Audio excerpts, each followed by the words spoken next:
tenha uma convivência rotineira. A expressão do Arnold Toynbee, um historiador inglês, ainda me parece feliz. Ele sustenta que é útil, apesar de, às vezes, a fronteira ser um pouco difusa, ele sustenta que é útil tentar entender o fenômeno tecnológico na sua personalidade, na sua distinção, e o fenômeno científico.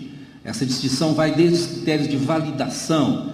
A validação do procedimento científico, ela passa pela validação experimental, pela consistência lógica do modelo, e a validação do objeto técnico é da eficácia. Funcionou ou não, não é? Não é da ordem, nesse caso, da justificação lógica. Bom, enfim, há toda uma série de dimensões. A expressão de Toynbee é interessante, porque ele fala, olha, gente, são duas coisas distintas. É como um par que está dançando enlaçado. Antigamente usava-se dançar enlaçado, né? Ele é um tradicionalista. Não se sabe quem conduz e quem está sendo conduzido, né? A música é a mesma, e é em torno dessa música que eles andam. Mas um é um e o outro é outro, depois de se acabou. Muito bem. A próxima imagem, por favor. A situação, obviamente, nos interessa muito de perto em muitas dimensões, mas foi aqui objeto, e essa conferência se debruçou, sobre o fato de que essas estratégias geram riqueza.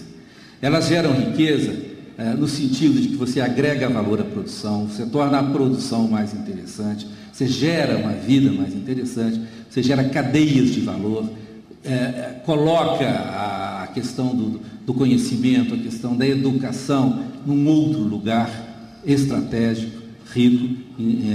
E essa é uma descoberta universal. Não é? A próxima imagem. A dimensão do eixo tecnológico estruturador nesses processos é vista de diferentes maneiras, podemos contar essa maneira de muitas formas. Isso aqui é apenas para resumir um pouco a conversa. Estou pegando uma análise da Merrill Lynch, onde a Merrill Lynch propõe que você pode, há muita gente que propõe isso, você pode ler uma certa época através de algumas tecnologias que foram condutoras, organizadoras um pouco desse espaço. A Revolução Industrial é marcada pela emergência do têxtil, que vem por aí de 1770 a 1860, depois, ao longo de quase um século, e a indústria têxtil, que vai desempenhar um papel de organizar todo um espaço em torno dela, que é um espaço produtivo, de cadeias de valor, de cadeias de produção. As ferrovias vão, em seguida, assumir um pouco esse papel.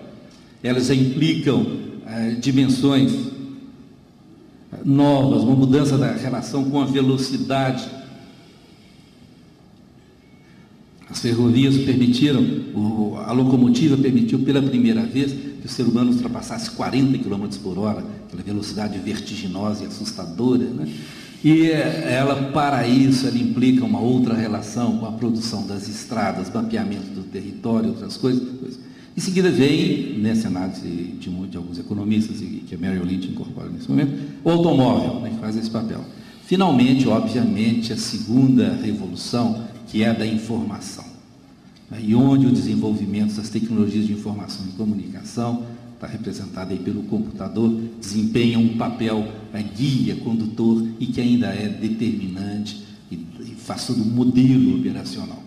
E a Merrill Lynch anuncia, data de 97, ela anuncia o seguinte: olha, na nossa leitura é a nanotecnologia que desempenha, doravante, vai desempenhar um pouco esse papel de substrato comum de diferentes evoluções tecnológicas e de impacto econômico.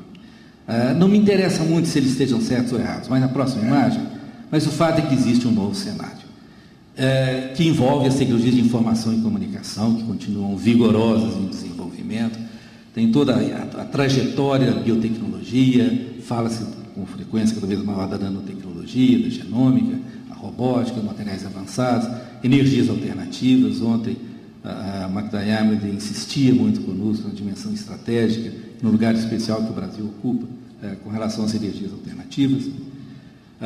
E mesmo esses rótulos também não são rótulos muito adequados, uma vez que não há, que as zonas de transição, a robótica se alimenta da nanotecnologia, obviamente os materiais avançados, biotecnologia, os biomateriais são hoje uma linha de uma enorme vitalidade, de grande fecundidade.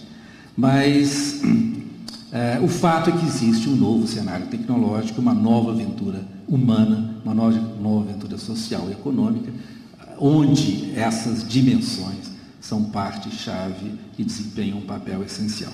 A próxima imagem. Para não explorar todas elas, mas tentando colocar em relevo algumas das características e algumas das dimensões que parecem essenciais no que diz respeito ao Brasil, vou seguir o eixo da nanotecnologia. Já se falou muito de nano nessa reunião, em várias reuniões. Lembremos rapidamente que nano significa 1 bilionésimo, né? 1 nanômetro, 1 bilionésimo de metro. Para comparação, que já emergiu também, um átomo são 2 décimos. Um fio de cabelo, 50 mil nanômetros. Uma pessoa de 1,80 m mede 1 bilhão e 800 milhões de nanômetros. É muita coisa. A próxima imagem. Muito bem, a nanotecnologia ela está abrindo algumas inovações radicais.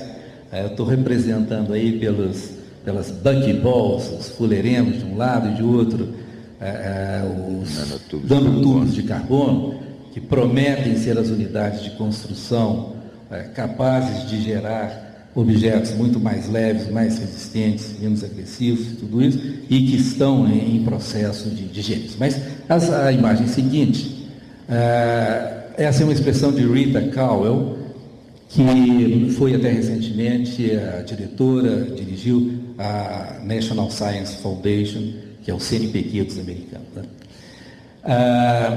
Ela coloca 4 imagens. O primeiro são algumas bactérias redutoras de sulfatos. A segunda é a convergência de fluxo eletrônico, aquela das bolinhas amarelinhas. Bom, essa última, essa da bola grande são óxidos, são pelotas de esferas de óxido de titânio. Enfim, ela mapeia isso para dizer o seguinte, que a nanotecnologia, ela coloca de forma paradigmática mesmo aquilo que é uma das tendências talvez mais significativas do nosso tempo. Na frase dela, ela diz que o progresso em muitas disciplinas converge na nanoescala, que é o ponto mágico em que os mundos da matéria viva e da matéria não viva se encontram. É uma convergência mais dramática. Mas a questão essencial que nós estamos vivendo é a da convergência.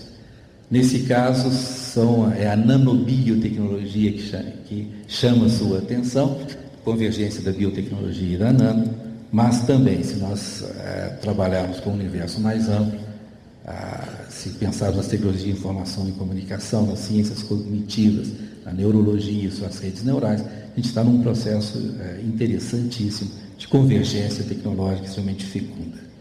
A próxima imagem, algumas das aplicações e que me interessam por alguma razão especial, que eu vou anunciar. Por exemplo, no ambiente médico, a gente sabe que tem aqueles lipossomas, aquelas bexigas ali que podem ser feitas, elas surgem em condições especiais, se auto-organizam na matéria e que têm sido utilizadas, têm sido testadas para a entrega direcionada de medicamentos, né? O que tem sido utilizado para a estabilidade de drogas. A lógica que preside a isso é que você pode ter aquela cápsula pode ter 100 nanômetros, 80 nanômetros, 120 nanômetros, você tem a possibilidade de colocar o princípio ativo que te interessa dentro do universo pequenininho, com sensores e guias que façam dirigi-lo para onde ele deve se dirigir. Essa imagem é feita num instituto chamado Instituto Alfa, que trabalha nesse caso, funciona na Universidade Federal de Minas Gerais, trabalha nesse caso sobre o combate ao Helicobacter pylori, ao H. pylori causador da úlcera, né? Que é um menino danado, desperto, e, portanto, você coloca aí lipossomas furtivos que se deslocam atrás dele até pegá-lo aí no ponto certo. A próxima imagem, por favor. A língua eletrônica foi mencionada aqui também dentro da Embrapa. São sensores de uma grande sensibilidade, só podem ser utilizados para se provar café, vinho, essas são as 2 primeiras aplicações. Eles não substituem o paladar, obviamente, nem a deliciosa experiência do provador, mas eles permitem organizar